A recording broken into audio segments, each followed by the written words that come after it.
같은 좀 느낌이 있었어요. 왜냐면 자기가 하고자 하는 표현이 되게 분명하고 그게 딱 되게 잘 전달되는 그런 느낌이 있어서 그런 게 되게 좋았던 것 같고, 기억에 나는 연주가 몇 개가 있는데 연주를 한 2, 3주 정도 앞뒀을 때 이제 엄마가 소천을 하게 되셔가지고 졸업하고 귀국하고 나면 부모님 앞에서 많이 성장한 모습을 무대에서 많이 보여드릴 수 있겠다. 근데 그건 이제 제가 실현할 수 없기 때문에.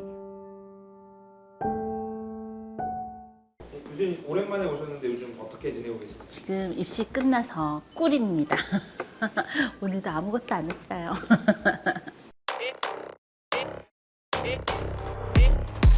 대장같이 쳤어요. 대장같이 치는 사람을 만났네.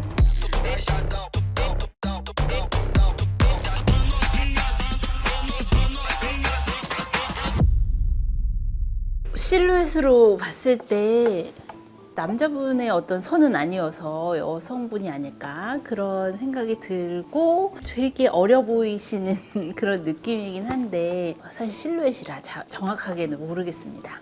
네, 그러면 첫 번째 연주 부탁드릴게요.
네, 잘 들었습니다. 지금 피아노를 조율을 했나요?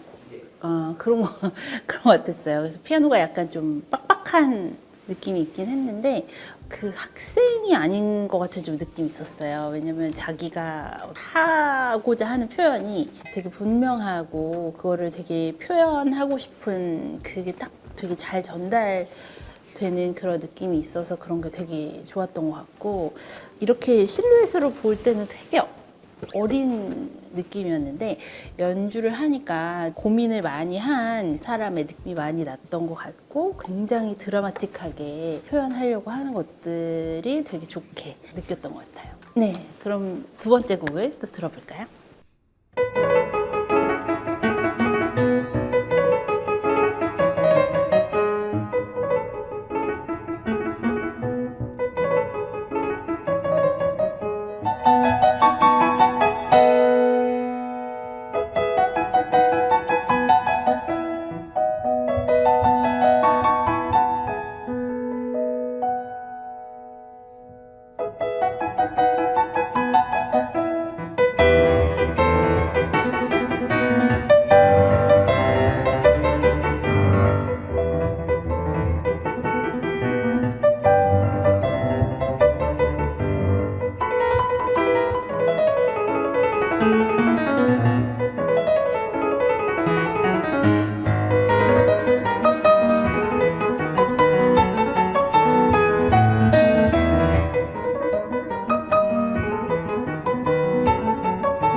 제가 첫 번째 연주 때도 조금 느끼긴 했는데 두 번째 이 곡을 들으니까 더 좀 그렇게 느껴지긴 하는 것 같아요. 그러니까 자신의 음악적인 아이디어가 되게 아주 분명해가지고 그것이 개성이 되는 그런 연주가 아닌가 하는 생각이 들더라고요. 아, 안녕하세요. 완전 애기 얼굴이네.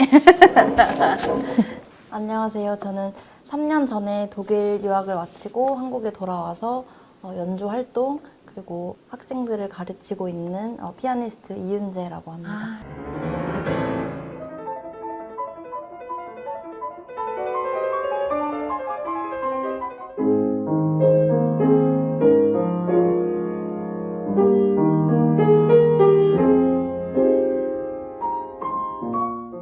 네, 안녕하세요. 반갑습니다. 혹시 나이가 34입니다. 어머, 너무 믿을 수가 없다. 엄청나게 어려 보이시는 거네요. 평소 때는 좋은데 또 가르치러 가면 네. 좀 그렇죠. 네. 옛날에 저도 그랬었어요.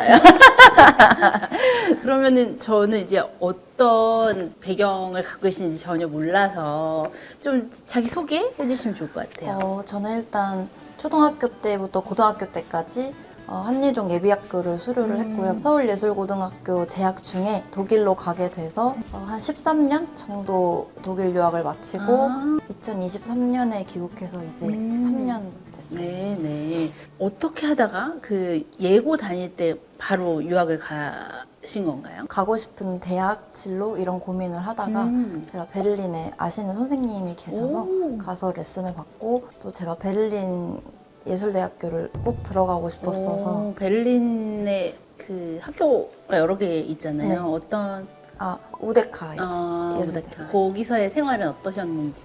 선배들이나 선생님들이 어렵지 않았냐, 힘들었지 않냐고 많이 물어봐 주셨었는데 제가 처음에 유학 갈 때 동생이랑 같이 갔어요. 그래서 사실 많은 유학생들이 겪는 뭐 외로움이라든지 그런 거는 많이 몰랐던 것 같고 그리고 너무 어렸어서 좀 힘든 줄 몰랐던 것 같아요. 오히려 좋네요. 네.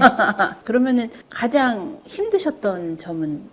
힘들었던 점은 사실 뭐 모든 일이 많이 힘들지만 기억에 나는 연주가 몇 개가 있는데 석사 졸업 연주를 한 2, 3주 정도 앞뒀을 때 이제 엄마가 소천을 하게 되셔가지고 그때가 이제 졸업 연주로 독주회 프로그램을 좀 길게 해야 되는 그거였는데 근데 그때 저는 좀 현실을 인정하고 싶지 않았던 것 같아요. 그래서 졸업 연주도 그냥 하고 그리고 콩쿠르를 좀 무리해서 일부러 더 많이 나가고 왠지 모르게 그냥 더 피아노에 몰두를 좀 했었던 것 같은데 그때가 조금 유학생활 하면서 힘들었던 기억으로 있고 그리고 또 기억나는 연주는 제가 2024년 1월에 예술의 전당에서 귀국 독주회를 했는데 준비를 하던 도중에 이제 크리스마스 때 차에 타고 있는 상태에서 교통사고를 당해서 그 에어백도 막 다 터지고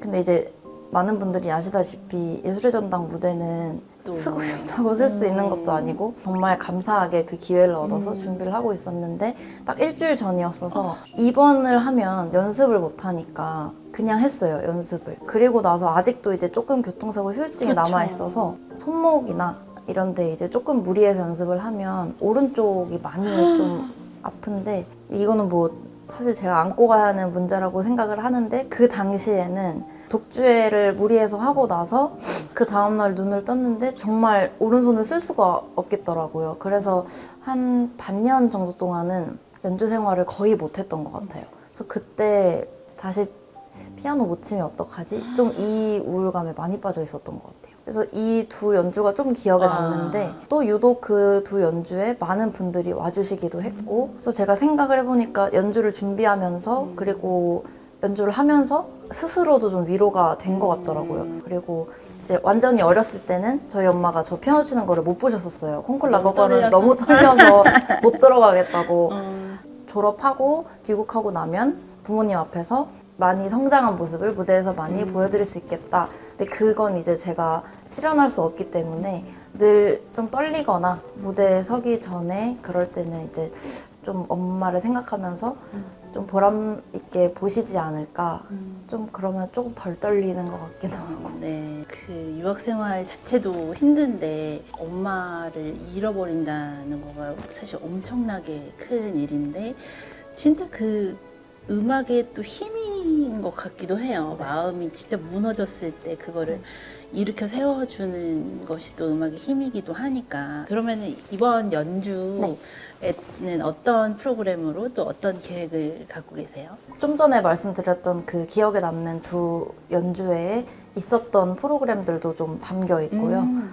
첫 번째 곡으로 연주했던 메시앙 프렐류드도 연주를 할 예정이고 헝가리 랩소디 12번, 쇼팽 발라드 1번, 슈만의 카니발 이렇게. 프로그램들이 다 엄청 거대하네요. 욕심이 많아서 그런 네, 네. 지금 64실 때죠. 네, 그래서 많은 분들이 진짜 우리 윤재 씨의 연주를 보고 또 그 마음과 마음으로 전달되는 그 힘을 좀 느끼고 가셨으면 좋겠네요.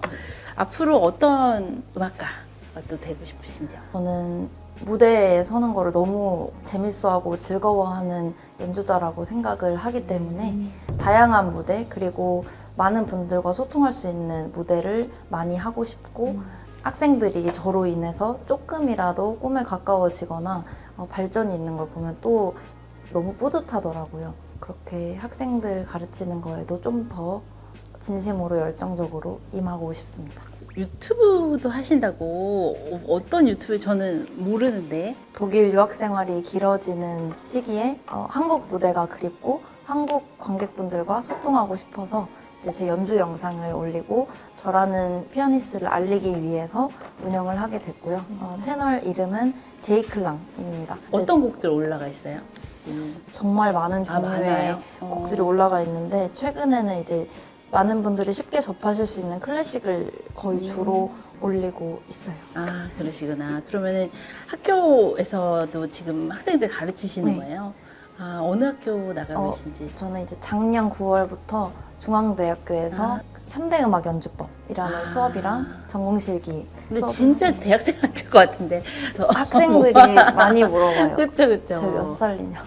그럴 것 같아요. 마지막 연주 좀 들어보고 싶은데 네. 어떤 곡 준비하셨을까요?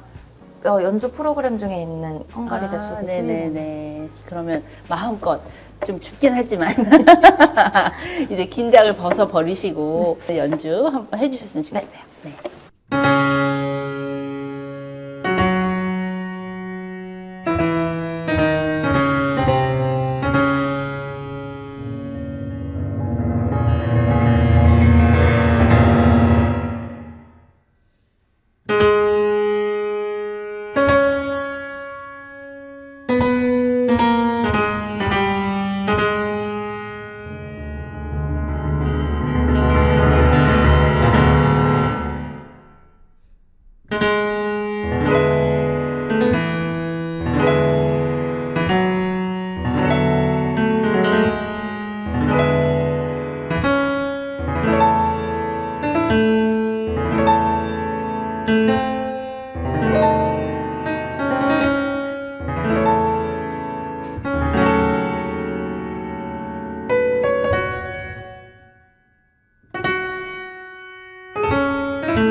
잘 들었습니다.